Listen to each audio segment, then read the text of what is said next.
It's Gwen, right? Gwen Taylor. Teddy Miles. It's my place. What rating do you have here? Security. It's for you.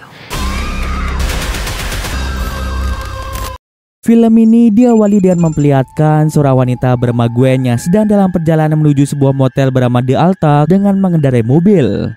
Terlihat Gwen yang juga terburu-buru dalam mengendarai mobil karena tahu dia sudah terlambat untuk pekerjaan paruh waktunya di motel tersebut. Seorang pria bernama Teddy yang merupakan pemilik motel telah memberi Gwen kesempatan untuk bekerja paruh waktu dan akan membayar Gwen dengan uang tunai setiap harinya. Setibanya di motel, Gwen segera memarkirkan mobilnya dan bergegas pergi menuju lobi motel. Namun ketika Gwen memasuki lobi, dirinya merasa bingung karena tidak ada siapa-siapa di sana.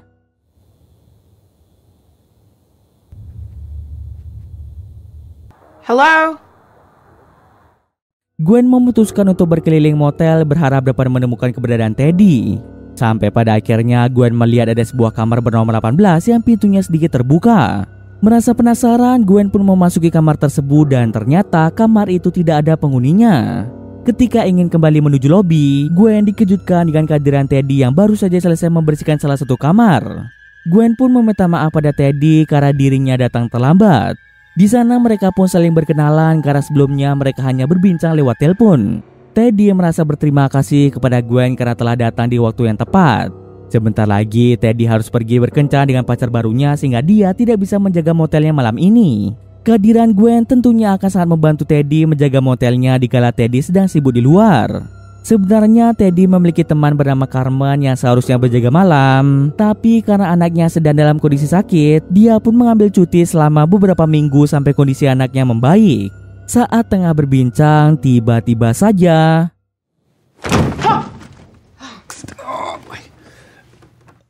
kepala beruang yang dipajang mendadak jatuh dengan sendirinya. Teddy meminta Gwen untuk tidak terlalu khawatir karena dia sadar bahwa motel tersebut sudah sangat tua dan belum pernah direnovasi sejak pertama kali dibangun pada zaman nenek moyangnya. Keadaan itu membuat suasana motel agak menyeramkan mengingat usianya yang sudah sangat tua. Namun Teddy menegaskan bahwa dirinya telah mengajukan pinjaman uang untuk melakukan renovasi besar-besaran. Ia telah merancang dengan teliti bagaimana motel itu akan direnovasi nantinya. Setelah penjelasan singkat mengenai motel tersebut, Teddy mengajak Gwen untuk berkeliling motel, memperkenalkan setiap ruangan yang ada dan menjelaskan apa yang perlu dilakukan oleh Gwen saat menjaga motel itu di malam hari. Di setiap kamar, fasilitas standar telah disediakan, termasuk kasur yang luas, televisi, dan kulkas mini untuk kenyamanan tamu.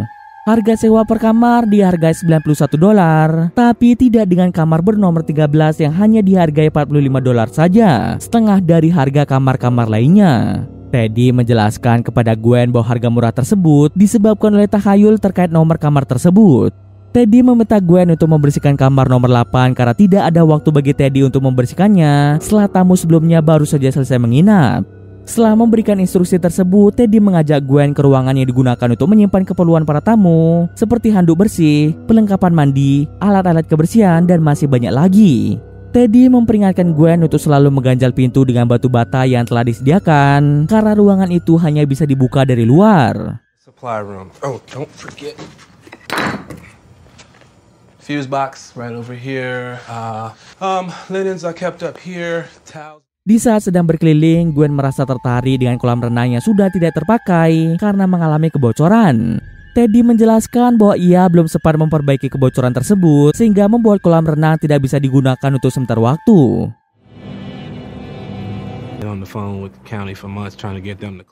Teddy yang mengetahui jika Gwen belum makan malam, langsung memberikannya sejumlah uang untuk memesan beberapa makanan. Ketika Teddy hendak meninggalkan Gwen menyampaikan kekhawatirannya tentang keamanan di tempat itu, terutama karena dia adalah seorang wanita yang berada sendirian di malam hari. Bagaimana jika ada tindak kriminal yang terjadi padanya saat sedang berjaga sendirian? Gwen pun bertanya apakah Teddy menyimpan senjata untuk perlindungan diri di motelnya. Teddy menjelaskan selama bertahun-tahun dia menjaga motel itu, belum pernah ada insiden kejahatan yang terjadi di sana dan tempat itu bisa dianggap sebagai lingkungan yang aman. Teddy meminta Gwen untuk tidak khawatir karena motel itu dilengkapi dengan CCTV yang bisa memantau aktivitas di sekitar area motel. Untuk berjaga-jaga apabila ada seseorang yang berbuat jahat pada Gwen bisa menggunakan senjata kapak yang berada di dekat mesin minuman di luar motel. Kapak tersebut dapat digunakan sebagai alat pertahanan jika Gwen merasa terancam oleh seseorang yang bermaksud jahat. Jika ada keadaan yang mendesak, Gwen diminta untuk menelpon Teddy atau menelpon pihak kepolisian. Teddy akan kembali ke motel tepat pada jam 7 pagi. Is on me. Whew, chilly tonight. Setelah Teddy pergi, Gwen melihat bayangan seorang wanita muncul dari arah kamar nomor 6. Merasa penasaran, Gwen segera pergi ke meja resepsionis untuk mengecek siapa yang menginap di kamar nomor 6 tersebut. Ternyata tamu yang menginap di kamar itu adalah seorang wanita bernama Alice Mars. Tanpa ragu, Gwen langsung menuju kamar nomor 6 untuk menanyakan apakah Alice membutuhkan sesuatu. Ketika ditanya, Alice hanya diam saja. Gwen memberitahu Alice jika ada yang dia butuhkan, Alice bisa langsung memanggilnya. Saat akan pergi, Gwen memperhatikan jari Alice yang terlihat berwarna merah. Hal ini membuat Gwen merasa sedikit khawatir dengan keadaan Alice, seperti ada sesuatu yang disembunyikan oleh Alice. Gwen pun segera kembali ke lobi untuk membersihkan kamar nomor 8. Namun sebelum melangkah menuju kamar tersebut, pandangannya tertuju pada sebuah mobil hijau tua yang melintas dengan kecepatan yang sangat lambat tepat di depan motel. Meskipun merasa sedikit terganggu oleh kejadian itu, Gwen memutuskan untuk tidak memikirkannya dan kembali fokus menyelesaikan tugasnya, yaitu membersihkan kamar nomor 8 sesuai dengan perintah Teddy sebelumnya. Setelah selesai membersihkan kamar nomor 8, Gwen melihat ada seorang anak perempuan yang masuk area lobi. Namun ketika Gwen menghampirinya, Gwen bingung karena ternyata tidak ada siapa-siapa di sana. Gwen yang bingung mencoba berkeliling dan hanya mendengar adanya sebuah berita tentang pembunuh berantai yang berhasil kabur dari penjara 2 hari yang lalu pada Rabu malam, dan polisi menghimbau warga sekitar untuk selalu waspada. Lalu Gwen yang merasa lapar segera memesan beberapa makanan. The fuzzy lawn. I don't think I'm saying that. Tak berselang lama, telepon di meja resepsionis pun berdering. Namun ketika Gwen mengangkatnya, tidak terdengar suara siapapun. Gwen melihat bahwa panggilan itu berasal dari kamar nomor 13 yang saat itu tidak ada tamu yang menginap di sana. Jika tidak ada tamu yang menempatinya, lalu siapa yang menelpon dari arah kamar nomor 13? Hanya kamar nomor 6 saja yang saat ini ditempati oleh tamu, yaitu Alice. Sementara kamar lainnya dalam keadaan kosong. Merasa penasaran, Gwen pun secara perlahan pergi menuju kamar nomor 13 dengan membawa pisau untuk berjaga-jaga.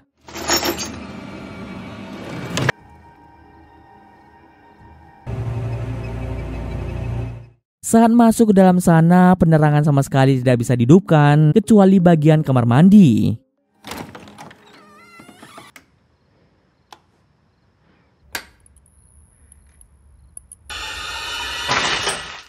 Meskipun tidak menemukan siapa-siapa di dalam kamar, Gwen memastikan bahwa telepon itu masih berfungsi dengan baik. Tapi sebelum dia meninggalkan kamar, telepon di kamar nomor 13 berdering kembali, namun kali ini telepon itu berasal dari arah meja resepsionis. Lalu tiba-tiba saja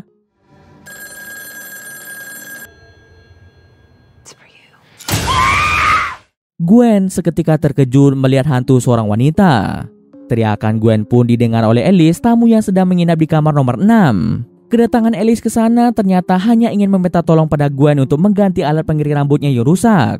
Gwen dengan sigap mencari alat pengering rambut cadangan yang tersimpan di ruang penyimpanan. Setelah beberapa saat mencari, akhirnya Gwen menemukan alat pengering rambut cadangan.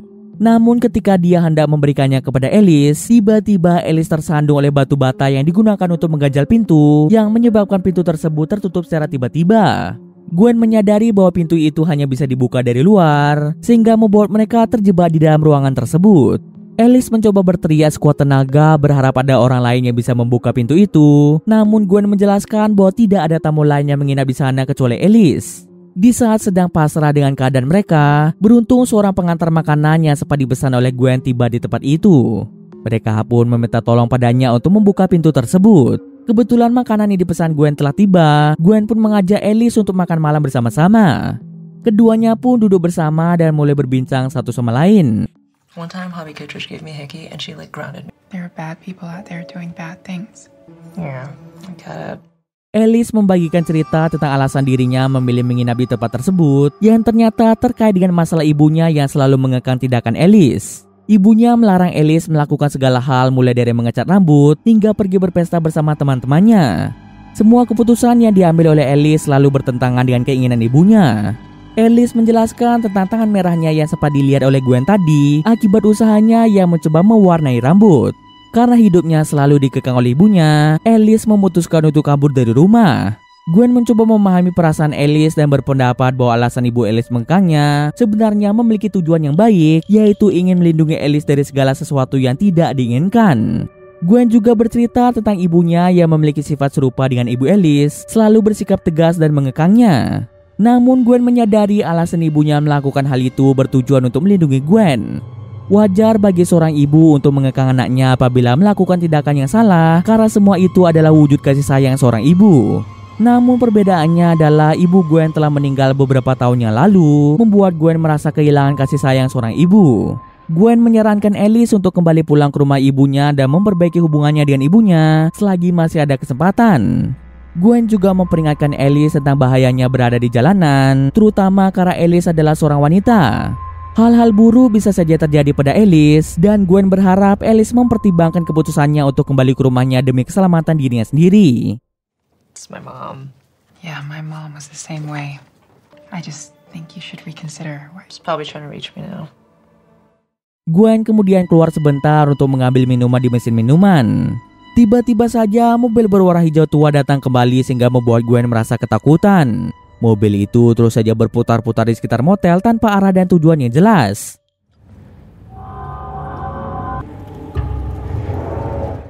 Takut jika itu adalah orang yang ingin berbuat jahat, Gwen mencoba mengintipnya melalui jendela. Akan tetapi tiba-tiba saja Gwen dikejutkan dengan kedatangan Alice.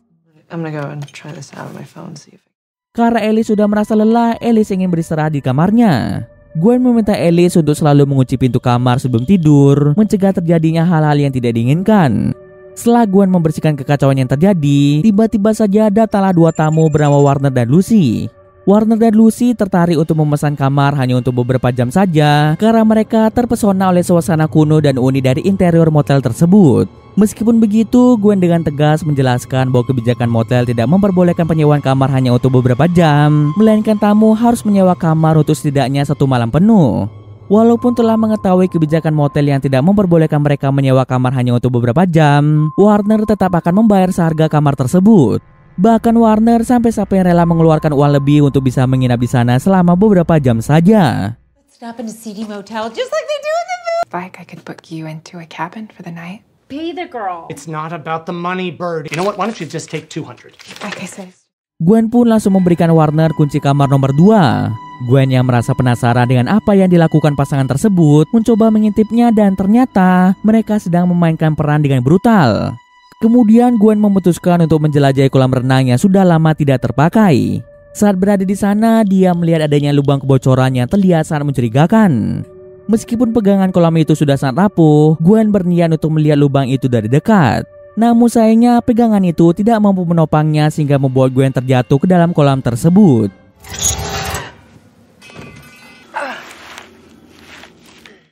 Di saat yang sama pula, Gwen berteriak histeris setelah melihat sosok hantu yang muncul dari lubang kebocoran tersebut. Beruntung Alice datang tepat waktu untuk menyelamatkan Gwen yang sedang dalam keadaan ketakutan. Merasa khawatir, Alice bertanya kepada Gwen apa yang membuatnya berteriak histeris. Alice curiga bahwa Gwen mungkin telah melihat sosok hantu penunggu motel. Alice kemudian membagikan kisah mengerikan yang menyelimuti tempat tersebut. Ia menjelaskan bahwa motel itu dikenal sangat angker dan sering dihantui oleh berbagai cerita mengerikan. Alasan lain Alice menginap di sana untuk membuktikan kebenaran dari rumor-rumor tersebut. Ia merasa tertantang untuk membuktikan semua rumor yang beredar tentang tempat itu.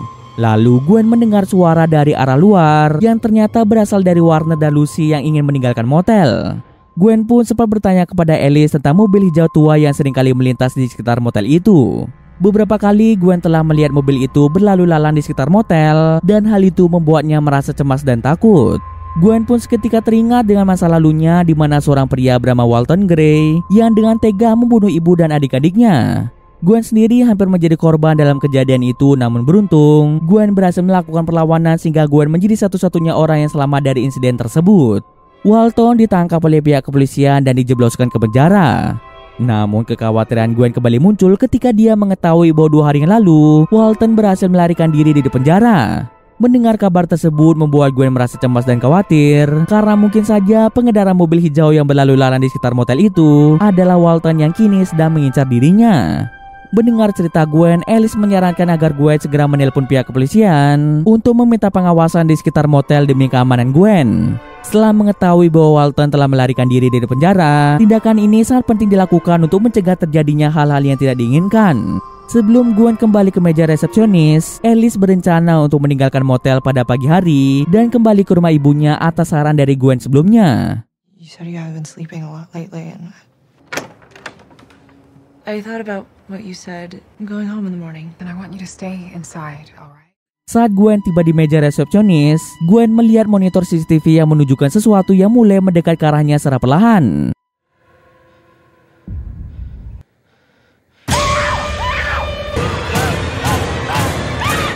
Ternyata itu adalah sesosok hantu yang membuat Gwen sangat ketakutan.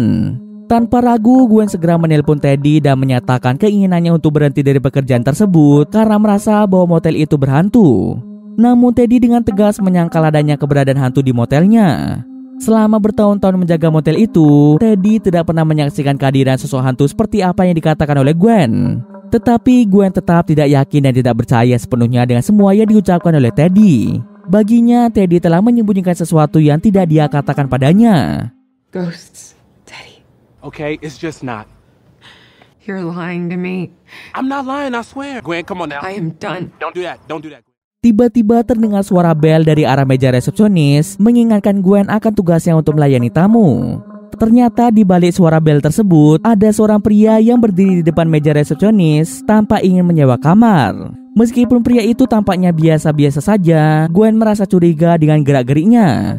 Oleh karena itu, Gwen mulai berhati-hati dan menjaga jarak dari pria tersebut. Pria itu segera memberikan uang kepada Gwen sebagai pembayaran sewa kamar. Tanpa banyak tanya, Gwen memberikan kunci kamar nomor 8 kepada pria tersebut. Kemudian pria itu meminta Gwen untuk mengantarnya menuju kamar. Sebagai karyawan motel, Gwen tidak memiliki pilihan selain melakukan permintaan tersebut. Dengan hati-hati, Gwen mengantar pria itu menuju kamar. Dalam perjalanan, Gwen melihat mobil yang dikendarai oleh pria tersebut, sebuah mobil berwarna hijau tua yang sering terlihat berlalu lalang di sekitar tempat itu. Melihat mobil itu semakin memperkuat kecurigaan Gwen bahwa pria itu mungkin adalah Walton, seorang pembunuh kejam yang telah menyebabkan kematian ibu dan adik-adiknya. Ketika tiba di kamar, pria itu tiba-tiba menutup pintu kamar dan mulai memeriksa keadaan di luar jendela, seolah-olah sedang memantau situasi.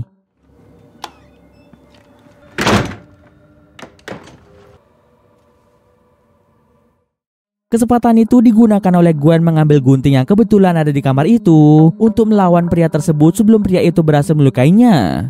Pria itu terkejut saat Gwen menyerangnya dengan gunting. Gwen masih berpikiran jika pria itu adalah Walton. Tapi ternyata nama pria tersebut bukanlah Walton, melainkan dia adalah Raymond, seorang dokter yang telah merawat Gwen di fasilitas psikiatri Ashford selama lebih dari 12 tahun. Raymond menjelaskan bahwa Gwen adalah seorang pasien gila yang baru saja melarikan diri dari rumah sakit jiwa tepat 2 hari yang lalu. Gwen yang tidak memiliki rasa bersalah tetap menganggap Raymond adalah Walton. Namun Raymond mengungkapkan bahwa Walton sebenarnya hanyalah karakter yang diciptakan oleh Gwen. Fakta yang lebih mengejutkannya lagi adalah bahwa ternyata Gwen lah yang bertanggung jawab atas kematian ibu dan adik-adiknya. Terungkaplah alasan kenapa Gwen tega membunuh keluarganya sendiri dan berubah menjadi gila. Karena selama bertahun-tahun lamanya, ibu Gwen sering menyiksa dan memperlakukan Gwen dengan tidak baik, sementara adik-adiknya selalu mendapat perlakuan yang lebih baik. Perlakuan yang tidak adil ini membuat mental Gwen menjadi terganggu, sehingga mendorongnya untuk melakukan tindakan mengerikan dengan membunuh keluarganya sendiri. Hantu-hantu yang dilihat oleh Gwen selama berada di motel itu adalah hantu dari ibu dan adik-adiknya yang telah dia bunuh. Gwen seketika terdiam dan tidak percaya bahwa ternyata dirinya lah yang telah membunuh keluarganya sendiri akibat kondisi mentalnya yang terganggu. Raymond menekankan bahwa Gwen membutuhkan perawatan khusus untuk bisa pulih dari gangguan jiwa yang dideritanya. Setelah mengetahui keberadaan Gwen di motel The Altak, Raymond segera menelpon rumah sakit untuk membawa Gwen kembali ke perawatan. Namun Gwen menolak upaya penyembuhan itu dengan cara membunuh Raymond. Hand me the scissors. Open your fucking mouth. Tak lama kemudian, petugas rumah sakit jiwa datang untuk menjemput Gwen. Gwen sengaja memancing petugas itu untuk memasuki kamar nomor 8, dan di sana Gwen berhasil membunuh 2 petugas tersebut. You sure this is the place? Kebisingan yang terjadi di kamar nomor 8 didengar langsung oleh Alice. Alice segera membuka pintu kamar nomor 8 dan terkejut melihat beberapa orang telah tewas di tangan Gwen. Tidak ingin memberikan kesempatan kepada Alice untuk melarikan diri, Gwen langsung mengejarnya.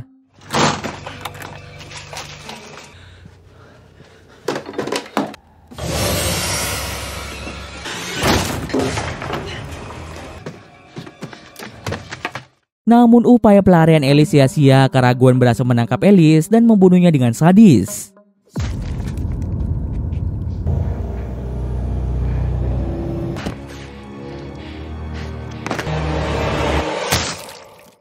Tak berselang lama, Teddy pun tiba di tempat tersebut dan kaget melihat bercak merah berada di kasur kamar nomor 8.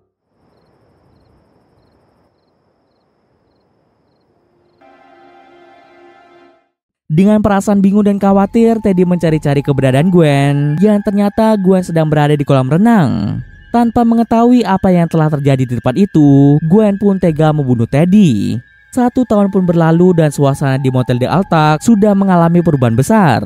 Seorang pria yang kita sebut saja sebagai Tom tiba di motel itu, terkesima melihat indahnya motel tersebut. Renovasi besar telah dilakukan termasuk perbaikan kolam renang dan pembaruan cat pada bangunannya membuatnya terlihat lebih menarik. Tom pun disambut dengan ramah oleh seseorang yang tidak lain adalah Gwen. Tom pun segera memesan salah satu kamar dan dengan senang hati, Gwen memberikan kamar favoritnya yaitu kamar bernomor 8. Dan cerita pun selesai. Oke, mungkin sekian dulu video kali ini. Jika ada kesalahan, Gwen maaf. Oke, see you next video guys.